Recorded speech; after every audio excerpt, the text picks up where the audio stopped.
How much is your salary? 5,000, 10,000, 15, 20, 30,000.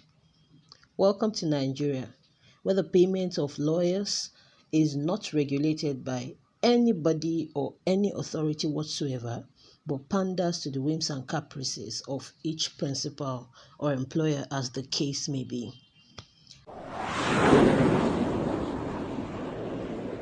Hi guys, welcome to my channel. It's your girl, your favorite lawyer, Mujala Oluwa. May it please the court, O.M. Livingstones announcing my appearance for the plaintiff in this matter, that is, lawyers in Nigeria, young lawyers to be precise. So guys, let's talk about a very important issue today, an issue that's been making waves and generating a lot of discussion, both pro and anti. Actually, it's an age-long issue, and it seems to have no resolve. It's beginning to look as if it cannot be resolved, but I refuse to believe that. I will leave you to be the judge of that as well, but I refuse to believe that it cannot be resolved. Today, we're going to talk about remuneration in the legal profession. Let's get to it. As you know, I'm a Nigerian lawyer. I was called to Nigerian Bar just a few years ago as a barrister and solicitor of the Supreme Court. And it appalls me each and every time, that we have to talk about the issue of poor remuneration of lawyers in Nigeria. As you already know, I'm a young Nigerian lawyer. I have just a few years at the bar, but it's very, very appalling to think that young lawyers like me, are always affected by the issue of poor remuneration all over the country. The news broke of a young lawyer like me who was interviewed by a newspaper just a few weeks ago and revealed that an SAN, that's a senior advocate of Nigeria, in Abuja, the Federal Capital Territory, was actually paying him 10,000 naira as a Nigerian lawyer called to the Nigerian bar. Can you imagine that? What is 10,000 naira? Salary? Pocket money? Allowance? Wage? I don't even understand it. Now let me shock you. When I was called to the Nigerian bar a few years ago, my very first principal said he was going to pay me 5,000 naira. Just imagine, 5,000 naira. How much was my law school fees? 295,000 naira at the time. That was just the school fees. We're not talking about, payment to and fro. I was posted to Kano campus. We're not talking about transport to and fro. I traveled and came back a sum total of about 4 times. We're not talking about transport. We're not talking about feeding. We're not talking about clothing. We're not talking about other expenses like textbooks that I had to buy, photocopies that I had to make, and all other expenses, living expenses, general living expenses, subscription to the internet, so I could, keep up online, so I could browse, so I could do some research, personal research, so I could be on the class group where discussions were being had and information was being passed, and all of that. So nobody's talking about all those expenses. We're just talking about 295,000, which was the school fees I paid to the Nigerian law school at the time. Now let's do some math. 5,000 naira a month. How long will it take me to make my law school fees? That's 5,000 naira will take me 59 months to get my law school fees back. Just the school fees, the 295,000 naira. And that's about 4 years and 9 months. Imagine that. Now, I've not deducted other expenses. I've not talked about feeding, transport, rent, clothing, and all of that. And I have to pay my practicing fee of 5,000 naira each year. Imagine that. Just imagine that. And he had the guts to tell me that he would pay me 5,000 naira. I asked about other remuneration, other perks. He point blank told me that there were no other perks attached to the work. No appearance fee, nothing, just flat rate of 5,000 naira a month. And it was quite a busy law firm, which meant I would be going to court, as frequently as possible. Anyway, I stayed for 1 month and then I transferred to another law firm. And guess how much they were paying me at that place? 15,000 naira. Let's do some more math. Now let's do some more math. 15,000 naira would be 19 months. I would have to work for 19 months before I can make my law school fees back, my 295,000 naira. That's like a year and 7 months. Imagine that. Now, let's say I wasn't even trying to make my law school fees back. Let's say we're looking at survival. At my first place of work, transport daily was 170 naira per day. That's 3,400 for 20 working days. Imagine removing 3,400 from 5,000 naira. How much is left? I've not even taken out my tithe. I've not taken out food expenses, rent, clothing, all other things. Airtime, money, data subscription money. I've not taken out all those expenses.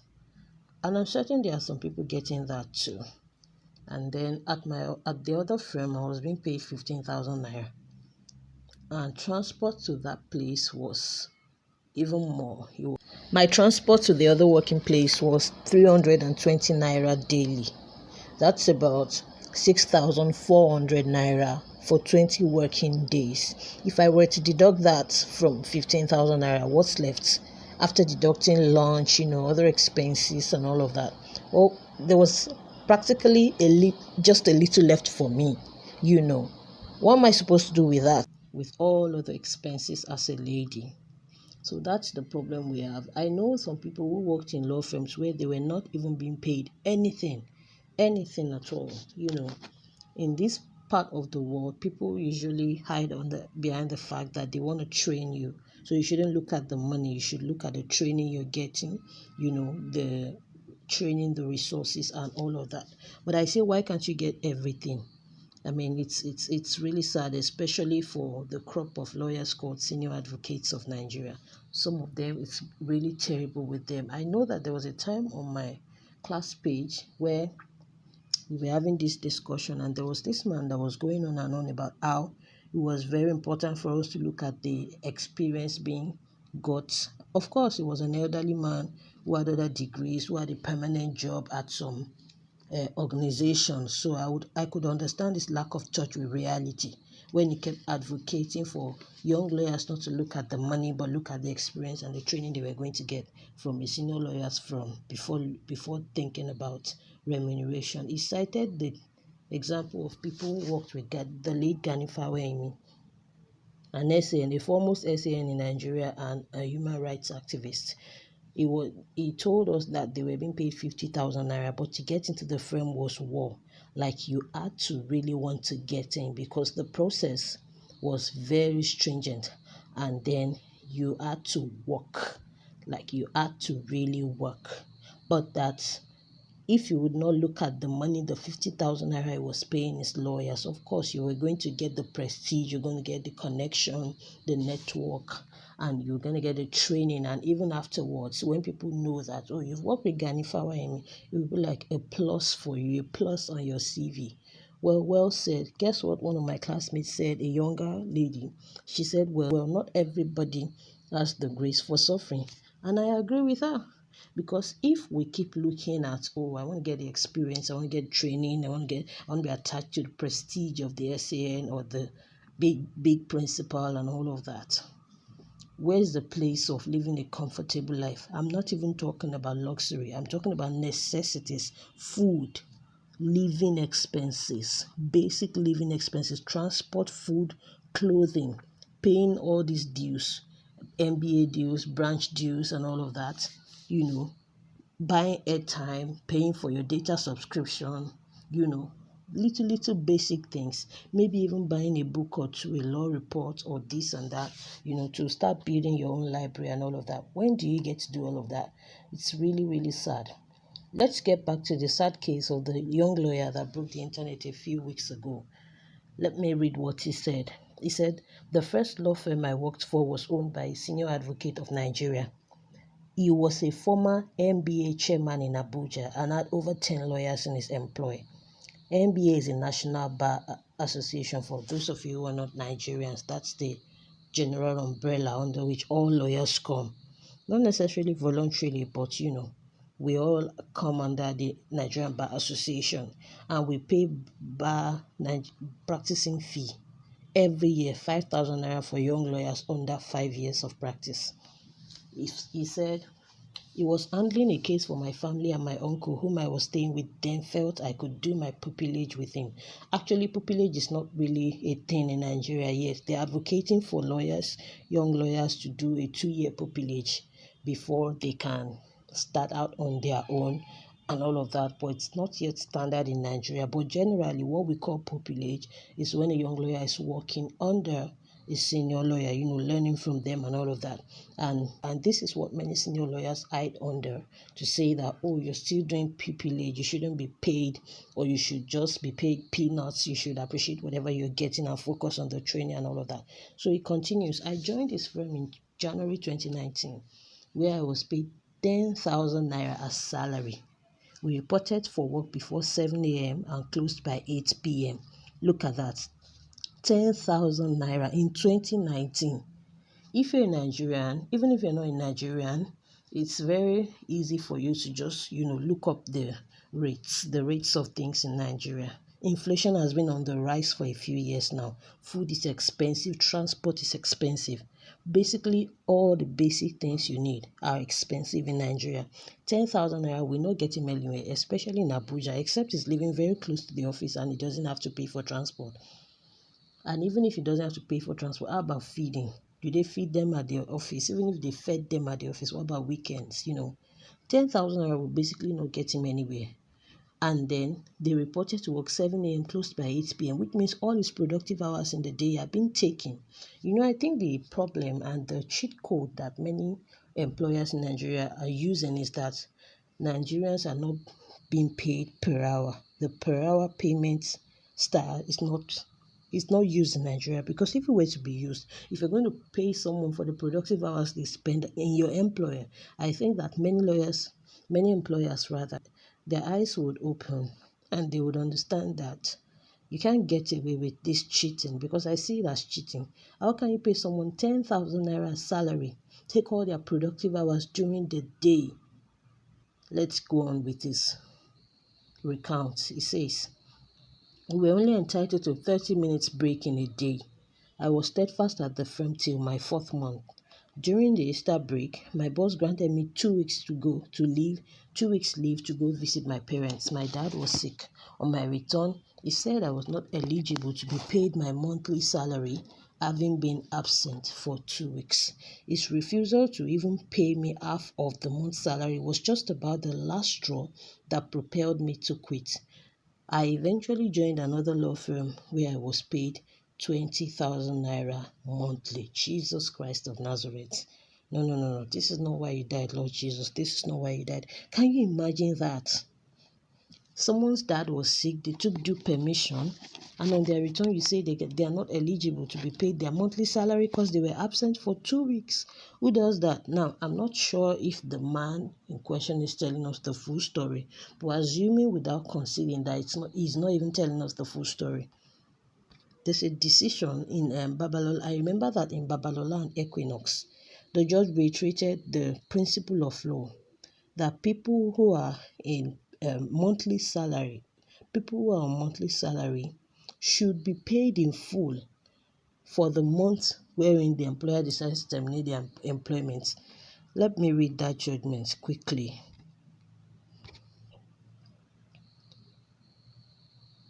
Adewumi, Babalola and Equinox. I remember that judgment very well. The court said, in Grant Mpanugo and CAT Construction Nigeria Limited, I took out an opportunity to review the principle underpinning payment of salary in periodic employment and came to the conclusion that pro rata payment of salary is not applicable to workers in periodic employment, but only applicable to daily paid workers. It was reasoned that pro rata fractional payment of salary is not applicable to workers in periodic employment who receive salary per calendar month, not calculated by the number of days. Otherwise, there would be no equal salary month per year, given that the 12 months of a year do not have equal days, particularly the month of February, with days as low as 28 or 29 days. I adopt the same reasoning. Consequently, in my considered view, in a periodic employment of this kind, an employer who decides to terminate an employee within a new month is liable to pay for full salary of that exit month and not fraction of the days the employee worked in the month I sold. Now look at that. That's a judgment of the court. But an SAN is here saying that because someone was absent for 2 weeks, is not even entitled to any payment, not even half, not even the full that the court says should be paid in this case. Now look at that. Look at that. That's the situation we are in Nigeria. Now he goes further to say that his next employment, he was paid 20,000 naira, and he was allowed to do freelance jobs to support his salary. Well, fair. And then he says yet that he got another law firm after that where he was paid 30,000 naira, working under the same conditions as the SAN in the firm. And this was where he was growing as a young litigator until COVID-19 happened. The story goes on, but let's put a pause on it there and let's continue our discussion. Now, there are so many problems attached to poor remuneration of lawyers in Nigeria. And the sad part is that there's no will to change this situation. There's no will. We often compare ourselves to other professions. Doctors, for instance, they have a graduated salaries. They have a salary scheme. Doctors, for instance, they have a salary scheme, very well regulated. And we have cited this example times without number to the Nigerian Bar Association, but there is certainly no will to change this situation. I remember when I was in law school, I went with the newsletter committee of the law clinic to interview the MBA chairman of Kano State. And I remember that one of us brought up this issue of remuneration, poor remuneration of lawyers. And the argument he made that day was that you can't force a willing employee on an unwilling employer. He went on to say that, as a senior lawyer, you're also paying expenses because you also act your way out up to that point because there's no support, basically no support system for you. You just find your own way. So having gotten to that point, you're still paying expenses, you're taking care of your own family, you're paying the rent of your office. If it's a rented space, you're paying for all the facilities of your practice and all of that. So no one can legislate for you what you will pay your workers. You can only pay them what you can afford. I think that that's a lame argument. I know that because if you allow people to pay what they can or what they want to, many people will not want to pay what they should. It's just not proper. I think that importantly, we need to look at the expenses of a young lawyer before we decide on what to pay. We can't just say we want to pay them this or pay them that because that's what we can afford. I think that people who cannot afford to pay what they should not employ those people. And I'm certain that this is why many young lawyers are scared. Because if you say that, if you cannot pay them, don't employ them, then many people are scared that they won't get a job. And that's the strong point that many senior lawyers are wielding against young lawyers. So it's either you take this small pay or you leave. And once you leave, there are so many thousands of lawyers that will jump at that small pay. Like this case study. You know that at the end of the day, he is busy praising his principal that is paying him 30,000 naira. And that's because he has gotten used to being poorly remunerated. So by the time he gets just a little increase, it's so much, it's so big in his eyes. So it's really, really sad, but it's a situation we have found ourselves in. I watched closely the campaign of all the current aspirants to the position of the Nigerian Bar Association president for this year. And repeatedly, they were being asked what they intend to do about remuneration. And the consensus amongst all of them is that they cannot force the NBA cannot force lawyers to pay a certain amount. But I know that the government has made a regulation. Now, this 30,000 this SAN is paying is way below, a few thousands below the minimum wage. It shouldn't be. If they cannot pay any certain amount, they should be at least made first to pay a minimum wage, and there should be consequences. Even if you cannot say pay this or pay that, you should be able to put a grade down that, okay, if you're employing somebody, you have to consider their expenses, their living expenses, their transport, their feeding, their clothing. Consider all those things and then maybe add a little gain as their excess, their miscellaneous for them before you pay them. I know that I was in one law firm and one of the associates was complaining to me at the time that he was being paid 30 or 35,000 naira. When he outlined all his expenses to me as a man, he was 30 something years old at the time. He was planning to get married, for to fix up his own apartment and all of that.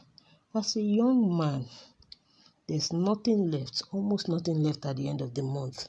And these people are working round the clock.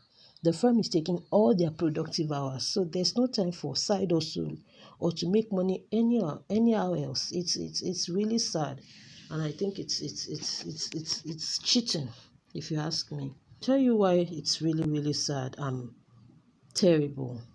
There are a few problems. The first problem I've identified is that poor remuneration is going to make you, as a young lawyer, continue to live from hand to mouth. So it's going to be from salary to salary.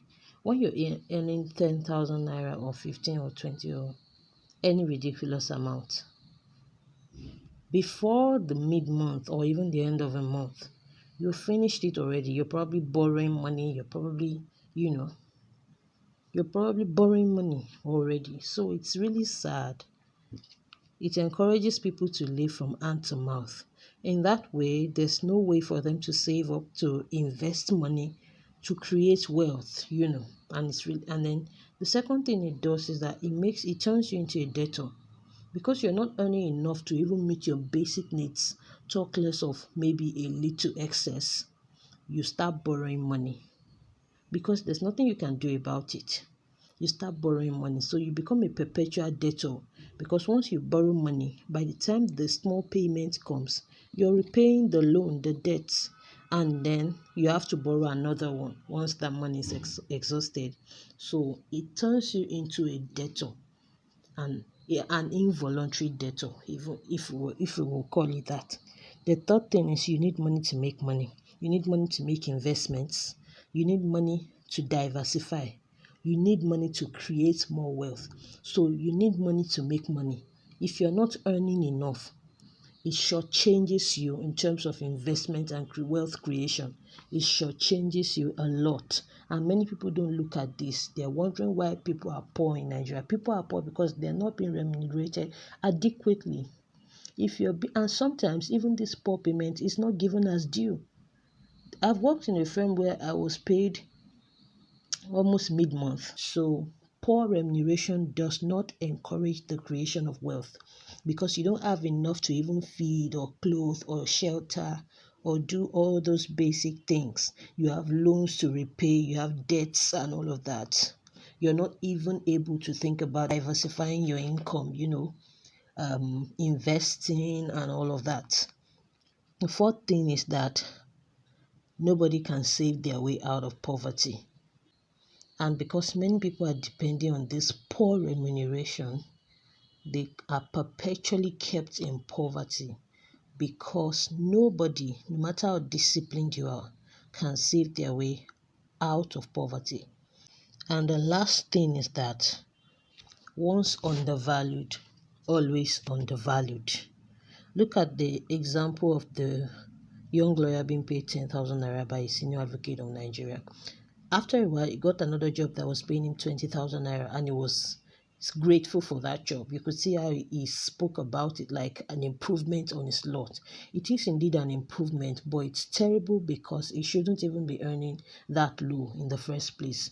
And then eventually at the end of the story, he worked with a firm that was paying him 30,000 naira, also an SAN, before he was relieved of his duties due to COVID-19. Now, 30,000 naira, he was so elated. But at the point of 30,000 naira, he was super grateful to his employer.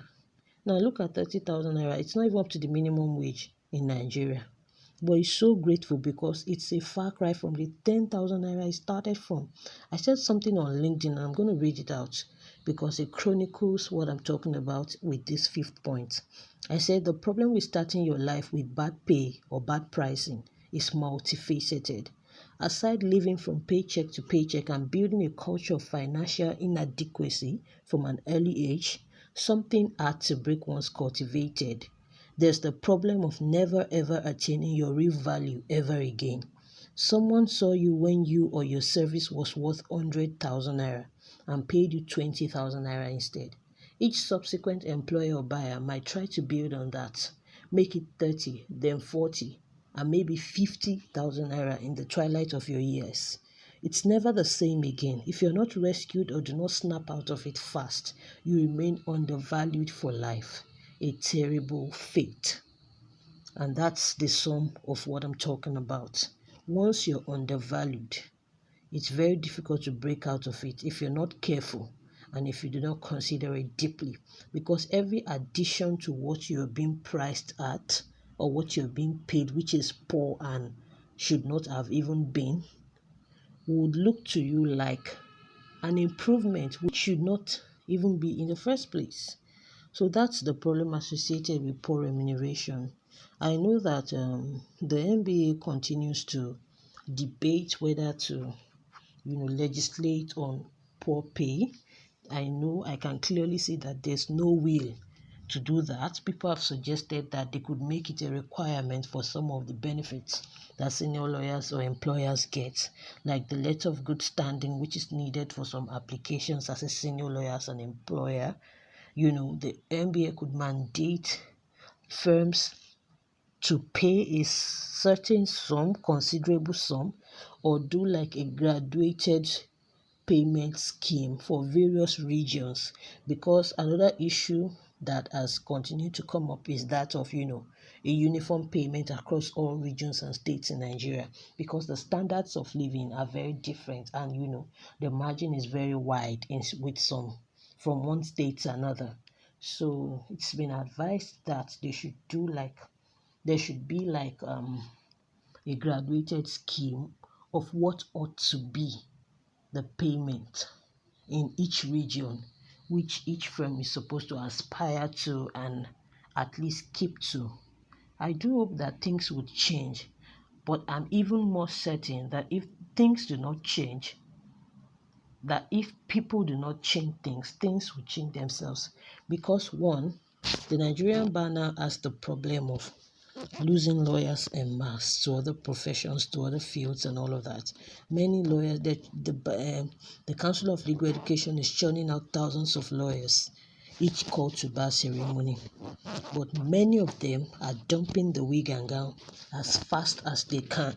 While people have different reasons for this, I know that one of the key reasons is the poor remuneration of lawyers in Nigeria. Another problem is that, which is not exactly a problem, which is I see it as a solution, is that of many, many other small law firms springing up.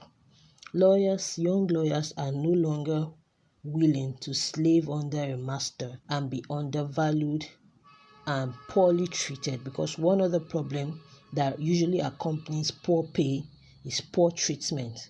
There are employers who maltreat their juniors, verbal abuse, emotional abuse, and all sorts of other abuses. So that's another issue. Many lawyers, young lawyers, are now starting out on their own. I was telling someone the other day that, the problem that seems unresolvable by the Nigerian Bar Association will soon resolve itself, because instead of a few big law firms getting all the briefs and making all the money, concentrating the resources, it's now going to be diffused, because many young lawyers and law firms are springing up, and so once they know their onions and they're able to deliver excellence on each client's jobs, they are going to be getting clients. And because their pricing might be slightly cheaper than that of big firms, they are most likely going to get more clients at the end of the day. All these big short clients will likely now prefer to go to a young firm that will deliver excellence on their job without making much noise and without charging them too much. So at the end of the day, this big cake that big firms are cornering to themselves and refusing to properly pay their lawyers for securing for them is going to be shared by everyone. So the resources are going to be diffused. Each person is going to get a share of the cake. And I suppose that at that point, the eyes of many lawyers will open and they will see the need to do something definite about this puppy, or else it's going to do something about itself. So that's all I have for you today, guys. I want you to share with me in the comments what you think about this whole poor remuneration issue. It's been going on for so long, nobody knows if or when it's going to end. But I believe that lawyers can take their destinies in their hands. Please don't undervalue yourself. So leave me comments in the comment section. Let me know what you think about this whole issue. Please share the video, like my video, subscribe to my channel, and I will see you in my next video. Ciao.